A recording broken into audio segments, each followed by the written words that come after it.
হোলি বা ফাগুয়া উৎসব উদযাপনের আগের রাতে পুতনার দহন উদযাপিত হয়। হিন্দু পুরাণ অনুসারে শ্রীকৃষ্ণ তার যৌবনের হতাশ হয়ে ভাবে উজ্জ্বল বর্ণের রাধা ও অন্যান্য গোপীরা তার শ্যাম বর্ণের কারণে পছন্দ করবে কিনা। এতে কৃষ্ণের মা কৃষ্ণের হতাশার ক্লান্ত হয়ে তাকে বলেন রাধার কাছে গিয়ে সে রাধার মুখমণ্ডলকে যে কোনো রং দিয়ে রাঙিয়ে দিতে পারে। কৃষ্ণ তাই করে এবং এরপর রাধা ও কৃষ্ণ জুড়ি হয়ে যায়। রাধা ও কৃষ্ণের এই রং নিয়েই খেলা হয় হোলি বা দোলযাত্রা হিসেবে পালিত হয়। আজ আমরা জানবো তার কাহিনী। ভারতে ব্রজ অঞ্চলে যেখানে কৃষ্ণ ছোট থেকে বড় হয়, সেখানে রাধা ও শ্রীকৃষ্ণের স্বর্গীয় ভালোবাসার স্মৃতি হিসেবে দিনটি রাঙা পঞ্চমী হিসেবে উদযাপিত হয়।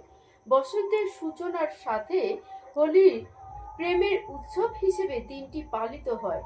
ঋষিগর্গের রচিত গর্গ সংহিতায় ছিল সাহিত্যের প্রথম কাজ, যেখানে রাধা ও শ্রীকৃষ্ণের হোলি খেলার বর্ণনা উল্লেখ করা হয়েছে।